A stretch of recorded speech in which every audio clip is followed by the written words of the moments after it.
Live, local. This is First Alert Weather Extra. Hey, welcome back. It's Mark Nelson here in the First Alert Weather Center. We just finished up our 6 p.m. show. Our next show is at 8 o'clock news-wise, but we like to take the 7 o'clock hour to give you a little bit more weather information, a little longer segment, a little more expanded out there. Notice it's kind of foggy behind me. That's kind of part of the story. Camila, are you there yet? All right. She's there. You know what? Oh, you are there. Okay. Good. Hello. Yeah, so here we are, Friday evening. Almost time for the weekend. That's right. Wait a minute, I'm working for you tomorrow, aren't I? That's okay. It's fine. I like my job. At least I don't hate my job, so that's good, Yeah, right? Exactly. Should be a chill weekend, though, right? Mild weather. I mean, nothing crazy happening. Yeah, not a whole lot happening this weekend. Maybe a little more action towards Thanksgiving. You see she's going to cover that. You see she's got her highlights there. We'll cover that in a minute. I'm going to cover the more immediate weather this weekend and a little bit beyond. So hang out back there. I'll be on right standby. Back with more Camila. Yeah. Okay, Camila's coming up. All right, so let's talk about the fog. Boy, it's foggy down in Salem, already down in the upper 30s. When we get this cool and it's already foggy at 7 p.m., that says winter is just about here in our climate. I mean, our winters generally aren't very harsh unless we somehow get snow or ice. Most of our winters, it just, we have a lot of fog, some rain, 40s and 50s for highs, and that seems to be about what we're headed to now. So here's what's next. We're going to be dry tomorrow. Very confident there are no weather systems nearby except on the north coast, as you'll see. Fog and clouds will linger for many of us in the valleys, like they did today for some of you. We're pretty confident about the rain coming in Sunday. I got the evening model just came in, so that'll be fresh here. We'll show you in a second. And then mild with rain at times through Black Friday, the day after the big shopping day after Thursday. So yeah, so we don't have to worry about snow or anything like that. Look at the satellite picture today. I stopped it at 3 p.m. because a lot of high clouds across the region. Weather system hanging up across western Washington, so it was gray at Astoria, but nice and sunny along most of the coast. And then you see there was this hole in the cloud cover overhead, which allowed us to see the low clouds that never left the valley from, around like Independence, let's say, southwest of Salem there, all the way down to the north side of Eugene. It never cleared up, and this is a sign of what's to come between now and like mid-February. We talked about this 2 days ago on our show. We talked about the inversions too also in our podcast, which played yesterday at this time during the 7 o'clock show here. But the point is, the sun is just getting too low this time of the year. The days are too short, the nights are too long, moisture in the valleys, it's in the air, and it just condenses into cloud cover or fog. They're the same thing. And that could happen again tomorrow. In fact, after dark, we can see there is nighttime satellite imagery. If there are no high clouds overhead, we can see the low clouds, and there they are after dark. Salem to Eugene. Wow, Eugene clouded up pretty quickly. So I think this will spread north into the North Valley in the metro area. That did have an effect on the high, so we were 50 in Portland. We were a little cooler than yesterday. Yesterday, I think we were 55, and then 45 at Roseburg, 48 at Eugene. There were some spots in here where it was between Salem and Eugene. I saw some low 40s. All right. Meanwhile, above the cloud cover, a little bit warmer, I suppose, in spots in eastern Oregon, but nobody's really that warm right now. All right, so look at the temperatures. The average high temperature goes downhill pretty quickly from the third week of October to the third week of November. The average low comes down as well. We were having all these really mild nights all the way through about 5 days ago, and now we're getting cool nights back where we should be. So now this is about normal for this time of the year, I would say. All right, so there's a wet storm. Looks like a atmospheric river, doesn't it? I try not to overuse that term, but this really is an atmospheric river going into western BC. It's up there for now. That's why Washington's getting more cloud cover than Oregon. All right. The tail end of this gets activated back in here, and then that sweeps onshore coming up tomorrow night. Now, here's our latest evening model. And notice, boy, models don't handle low-level fog and cloudiness very well. They have trouble with the interaction between the land and the atmosphere overhead, but they're getting better. And this one, you can clearly see the signature of the valley full of low clouds and fog tomorrow morning. 7 a.m., look at all this. From Eugene all the way up to the metro area. On top of that, then this system is giving a few sprinkles to the north coast tomorrow morning. So if you're on the north coast, don't be surprised if you wake up and the streets are wet. That should not be the case here in the valleys. And then high clouds up above that inversion, the cool air down below, because it's actually warming up overhead. By the time the sun sets and beyond, we're starting to get more high clouds overhead here in Portland. Hopefully the low clouds will have burned off the big, they don't burn off, that's right. Camila just heard that. That's her big thing. She's triggered. That's a bummer. Water vapor doesn't burn, does it? It does not. It mixes out. It's okay. It you knew that. It does roll off the tongue because it's a term that you do hear. It gets thrown around out there, doesn't it? Yeah. See, I'm still here and I'm watching and I'm listening. She's making Mark. sure I don't say anything inappropriate or anything like meteorologically incorrect. Yeah. Okay, so the water vapor won't burn off, it'll evaporate there you go. if we get sunshine tomorrow. Okay, so this is at 6 p.m. and you can see that system offshore It's about to rain and move onto the coast. Our model thinks by 3 a.m. it's wet here in the Portland metro area. So if you're a late night partier, you're just dragging yourself over the doorstop at 3 a.m. after a wild night Saturday night, that's about when it should be raining. For the rest of us, it's just, I'm almost ready to wake up by that time. So then this model also is really exiting the rain very quickly. This would imply the second half of Sunday is dry. I'm not sold on that yet. We'll see. But either way, most of the rain seems to be morning and midday. All right, and then that moves through Eastern Oregon. A second thing going on here is there's a second, a little upper level shortwave. It's a little energy in the upper atmosphere, let's say, and that's coming through right around daybreak Monday, and you see all the blue up here in the mountains. So at that point, that's when we would get snow in the Cascades. And by Monday afternoon, it's uneventful, it's quiet, it's turning partly cloudy. All right, so forecast rain out of this? Yeah, not much. In fact, our latest model says a 1/4 inch of rain. That's it. All right, so jumping ahead here, so your Saturday forecast. I hope these are correct. I forgot to edit the little stop points correctly, so we'll see. But clouds and a shower up north. Again, a little showery up there, but I think it'll be dry. A little sunnier on the central coast, Lincoln City, Newport. A bit of a southwesterly breeze. Here in the valleys tomorrow, persistent fog and clouds, especially from Salem southward, so I kept the high temperatures in the 40s. Assuming we get some sun in Portland, let's go low 50s, not much of any wind anywhere. In fact, in the gorge, it's light wind too. Just spots of fog in the gorge since there's no wind, and then it'll break up. I think it's a nice day. Excellent hiking up in the Cascades because it'll be warm up there. 48, warm for this time of the year. 48 at Government Camp, 44 at Timberline, 50 down at Welch's. You can still go mountain biking this time of the year. That's pretty good for the second to last weekend of November. And then mainly sunny, a little warmer. Central Oregon getting well into the 50s tomorrow. It's 40s in other spots in Eastern Oregon. 3-day forecast then. Big message is it rains first half of Sunday, dries out. A few leftover showers Monday. Less than a ½ inch of rain out of this. I do want to look at the big picture. Camila's going to talk more about this coming up. But the jet stream is up to our north. This is actually not that high. It's kind of serves as a proxy for the jet stream. This is about halfway up to the jet stream. But I put the jet stream up in here. That's how, remember, it's really wet up in BC. As we go through Sunday, there's a little dip that comes through. That's our wet on Sunday. But look how far north it is on Tuesday and Wednesday and Thursday. This is a mild pattern for us. No mountain snow probably coming up during that time, Tuesday, Wednesday, Thursday. We are watching to see if a big dip in the jet comes through. And this takes us all the way to the last day of the holiday weekend.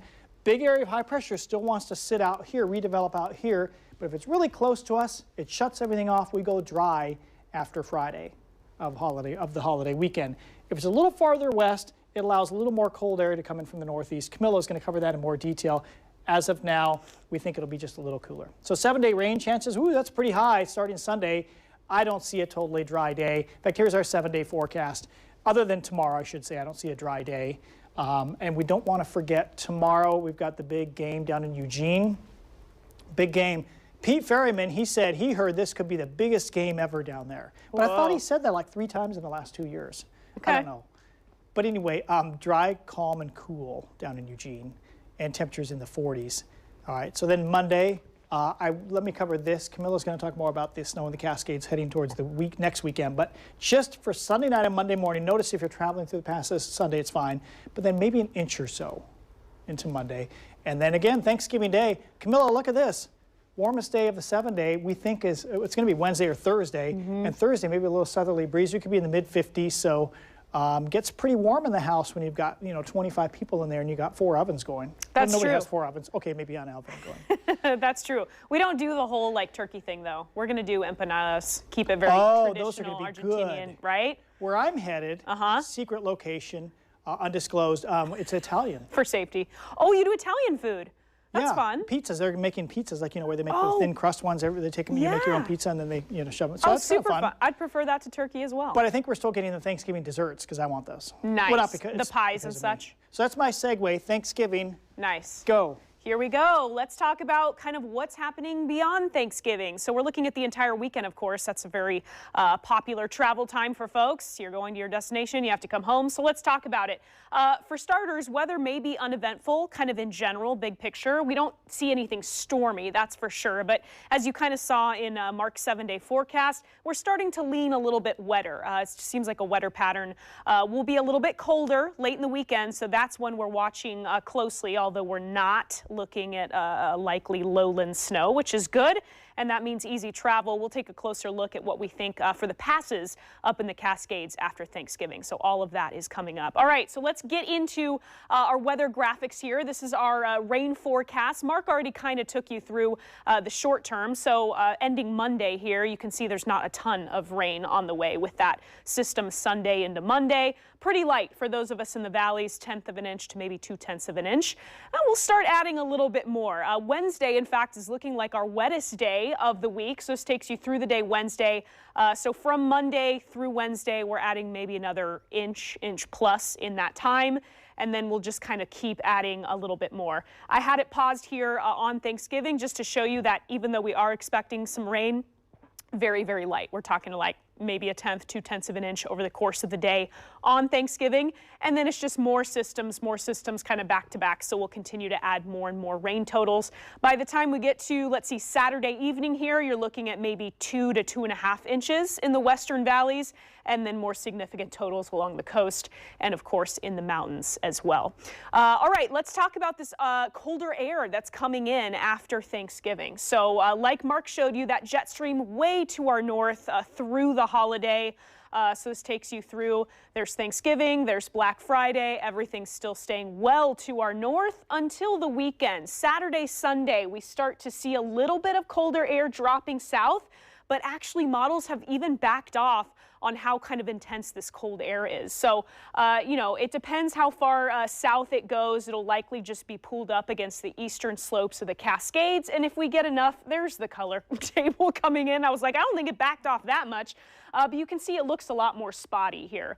But if we do get an east wind, that can help push some of that colder air through the gorge into the metro area and potentially keep our highs in the 40s. That's kind of what we're seeing at the moment. But it's something we're keeping our eye on for sure, because if that gets more intense, it's colder air, you start to, you know, see some possibilities for shenanigans, some snowflakes mixing in spots if we get moisture on top of it. So likely dry though, or mainly dry, even with that cold. So let's talk about what this all means for the Cascades. If you're hopping in the car and driving to your Thanksgiving destination and then coming home, here's what we're thinking. So this weekend, we do have a little bit of a mix, rain or snow rain mix possible Sunday into Monday. So we are thinking some snowy roads there on Monday. Nothing crazy, just a few inches maybe on the passes, especially first kind of part of the day Monday morning. By the afternoon, we'll probably get some meltage. Those snow levels should start to climb once again. So Tuesday through Black Friday, mostly rain or maybe kind of a rain-snow mix. It's going to be pretty mild, so we're thinking back to bare roads. So that's good news for those of you traveling through the passes. Here's kind of the full Mount Hood forecast, your 7-day forecast here. Yeah, just not a lot of rain, right? So Mark and I were discussing the ski season. Mark, you think there's going to be any skiing on Thanksgiving? No, unless one of the ski areas, like Mount Bachelor, they make some snow. Yeah. I think that's unlikely. There could be. Oh, but we don't want to forget Ski Bowl. They make snow even when it's 50 degrees for their for the not the alpine slide, for the sledding, the snow tubing. That's right. So I believe they are opening this weekend, next weekend. Oh, okay. Well, there you go. Maybe on Friday. So if you're just craved for the snow and the slopes, you do have a place you can go. Right. Yeah. Okay. Good. That's good to know. But as far as, you know, the big openings for the ski resorts, it's not happening just yet. I was hoping, but it's just not going to happen. Yeah. Yeah. So you can see here over the next 7 days, we're thinking maybe 2 to 8 inches of total snowfall there for the Cascades. Lots of kind of 40s, mid 30s mixing in there. So yeah, not ideal for snow. Well, maybe in December. Maybe in December, which again, we see that colder air coming in, so that could be a nice setup. We could suddenly have 3 feet of snow in 4 days and then it's on. Exactly. So no need to panic. Exactly. So yeah, as far as our best snow days here, it's kind of pathetic, but Monday, 1 to 4 inches maybe, and then Friday, another 1 to 4 inches. Good for traveling though. Yeah. Oh, I did have one more. Did you? I wanted to back this up. Is that the Horizon? This is the Horizon. Yeah, this is our ClimaVision model. We are testing it out. Yeah. Thanks to the ClimaVision folks, as you see the little label above Camila's head. There you go. Yeah. So yeah, through Monday, not much going on. Like Mark mentioned, maybe a little dusting. You know, up to an inch. That model, I don't know, am I still on? Yeah. That model actually, I noticed, the reason it's still showing almost no snow on Monday compared to our graph model is because it's pushing the band of showers Sunday night, Monday morning. It's keeping that up in Washington. Yeah. But you continue, sorry. Right. No, that's good. I like the color commentary here. Yeah. This is a team effort. So then throughout the week of Thanksgiving, this takes you through the morning of Black Friday, kind of late morning. Yeah, kind of weak sauce. We're thinking. So again, we were saying 2 to 8-ish inches. Our ClimaVision model here seems to be agreeing with that. That model's such high resolution. It's a 2-kilometer resolution, which means it's grid points for the modeling. Notice you can see the top of Mount Hood. That's why when we keep saying, oh, it'll be raining on Wednesday and Thursday in the Cascades, up at 8, 9, 10,000 feet. Yeah, see how much snow is up there. There'll be 2 feet, but that's way above any ski resort. Right. For the most part, people are caring about, can I ski, or if I'm driving on the passes, is there going to be snow? Nobody cares about 10,000 feet. Right. Was that it? Because I'm going to share. I think that's it. There we go. Ending with the First Alert, weather extra graphic. I want to point out, I've pulled up our website here, First Alert Weather. This is our KPTV.com, right? Okay. And notice how much we do. If you've never been to our website, forget about my picture there. But we got the 7-day forecast. We got the weather podcast. We did a new one yesterday. You can always find old versions of that. If you ever have photos, put them in here, submit weather photos. This is our main page, so it's easy to find. Weather blog, of course. I think I might write a post this evening, we'll see. And then some weather maps, we got weather alerts. And actually, this is important, First Alert Weather Extra. So if you were to press that, I'm gonna do it right now, I've got it all set up. What you find is all the First Alert Weather Extras from the last few days. And they will pop up there. Yeah, you see them on the screen there. Cool. From Wednesday. And maybe things such as, Portland's winter outlook. See that down there in the middle? I did that last week, so that's kind of a look at what does La Nina mean, that sort of stuff. So you can find all the old First Alert Weather Extras, these shows, online. We want to make sure it's like, hey, this stuff should be available in case you're not sitting there at 7 p.m. waiting for us to pop on. Yeah, that's perfect. Good information. And there's a Black Friday sale somewhere. Surprise. Well, we love our sponsors. We sure do. Sure do. I was going to say you need to update that photo on the website, Mark. I know. Oh, should I do the green one? Yeah. I snapped a picture for him the other day. Yeah, that was really nice. And the passport photo was approved, the one we shot here. That's it. I nailed it. Yeah, good job. All right, we're all finished, right? Mm-hmm, that's it. So it's Friday evening. We hope you have a great weekend. Our next First Alert Weather Extra will be on Monday evening. I believe it'll be me and Peyton. And thanks for joining us. Next show, new show coming up here in about 45 minutes at 8 p.m. We'll see you here on Fox 12 Now.